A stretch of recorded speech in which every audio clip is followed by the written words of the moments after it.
ओम नमः शिवाय। हर हर महादेव। भगवान श्री कृष्ण ने उपमन्यु जी से पूछा, हे उपमन्यु ऋषि, मंदराचल पर भगवान शिव और पार्वती का जो संवाद हुआ वह बताइए। तब ऋषिवर उपमन्यु ने भगवान श्री कृष्ण से कहा, एक समय देवी पार्वती ने भगवान शिव से पूछा, हे महादेव, जो आत्म तत्व आदि के साधन में नहीं लगे हैं तथा जिनका अंतकरण पवित्र नहीं है, वशीभूत नहीं है, जो मंदमती हैं, मृत्युलोकवासी जीव हैं, वह किस उपाय से आपको प्रसन्न कर सकते हैं? आप किस उपाय से उनके वश हो सकते हैं? तब भगवान शिव ने कहा, हे देवी, यदि साधक के मन में श्रद्धा भक्ति न हो तो पूजन, तपस्या, जप, आसन आदि, ज्ञान आदि साधन से भी उन्हें मेरी प्रसन्नता प्राप्त नहीं होती। यदि मनुष्यों की श्रद्धा हो तो जिस किसी भी हेतु से मैं उस पर प्रसन्न हो जाता हूँ, फिर तो वह मेरा दर्शन, स्पर्श, पूजन, संभाषण सब कर सकता है।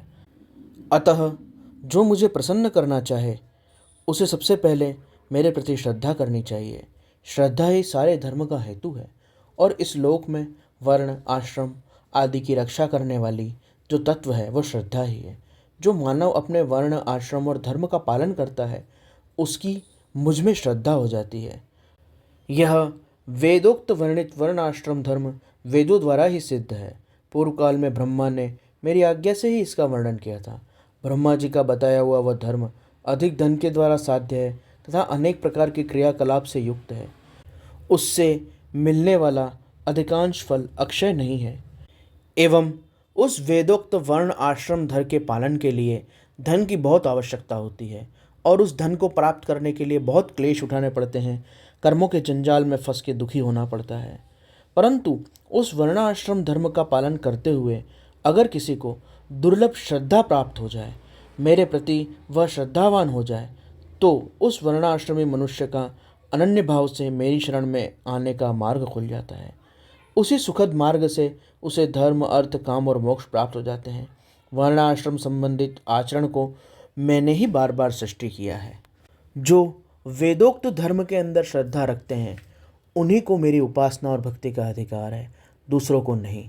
यह मेरी निश्चित आज्ञा है। मेरे आदेश अनुसार वेदोक्त वर्ण आश्रम धर्म का पालन करने वाले पुरुष मेरी शरण में आकर मेरे कृपा प्रसाद से अज्ञान, अविद्या, माया आदि के निवृत्त होकर अपुनरावृत्ति वाले मेरे परम धाम में पहुंचकर परमानंद में निमग्न हो जाते हैं। इसलिए मेरे द्वारा वर्णित वर्ण आश्रम धर्म को प्राप्त करके अथवा उसे उल्लंघन करके भी जो मेरी शरण लेकर भक्त बन जाते हैं मेरे, वह स्वयं अपनी आत्मा का उद्धार कर लेते हैं। यह करोड़ों करोड़ों गुना अधिक लाभ है। अतः मेरे मुख से प्रतिपादित वर्ण आश्रम धर्म का पालन अवश्य करना चाहिए। जो मोक्ष मार्ग से विलग होकर किसी दूसरी वस्तु के लिए श्रम करते हैं वह सबसे बड़ी हानि है, वह बड़ी भारी त्रुटि है, वह मोह है, वह अंधता है, वह मूकता है। देवेश्वरी, मेरा जो सनातन धर्म है वह 4 चरणों से युक्त है। उन चरणों के नाम ज्ञान, क्रिया, चर्या और योग है। भगवान शिव अर्थात रक्षक अर्थात सबके पति, और पाश अर्थात अविद्या, अज्ञान और माया, एवं जीव जिसे पशु कहा जाता है।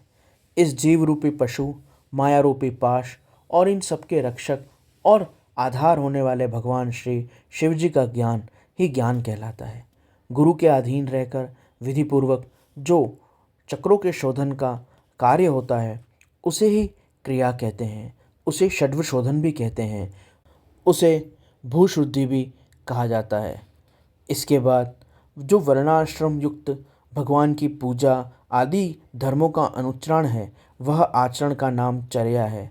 मेरे बताए हुए मार्ग से सुस्थिर चित्त से मुझ में मन लगाने का जो अभ्यास है, अंतकरण की वृत्तियों को पूरी तरह से रोक के भगवत नाम में, भगवत स्वरूप में स्थिर करने का जो अभ्यास है उसी को योग कहते हैं।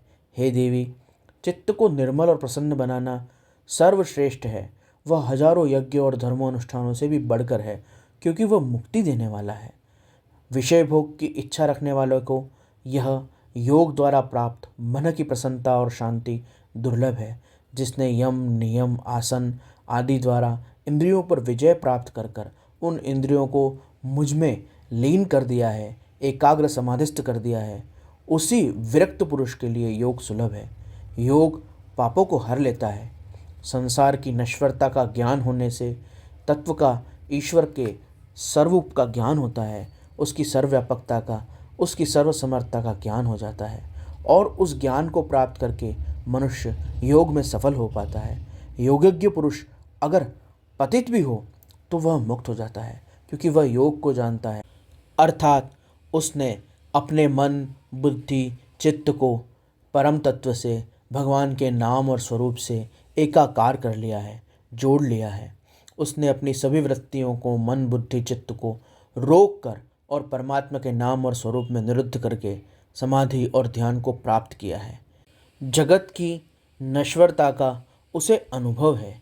जगत की इस नश्वरता को अनुभूत करने के कारण उसे भगवत तत्व का ज्ञान हो गया है कि यह नश्वर, मरण धर्मा, भौतिक जगत जो निरंतर म्रियमाण है, उसके भीतर जो तत्व है, इसका जो अधिष्ठान है, वो परम तत्व सर्वव्यापक और सदा सो स्थिर है, वह कभी नष्ट नहीं होता और वह परमात्म तत्व ही सत्य है। इस प्रकार से उसे त्रिकाल अबाधित सत्य का ज्ञान हो गया है। इस ज्ञान के द्वारा और वैराग्य के द्वारा जब वो योग अभ्यास के अंदर अपने मन को स्थिर कर लेता है, ऐसा योग का जानने वाला योगज्ञ पुरुष मुक्त हो जाता है, इसमें संशय नहीं।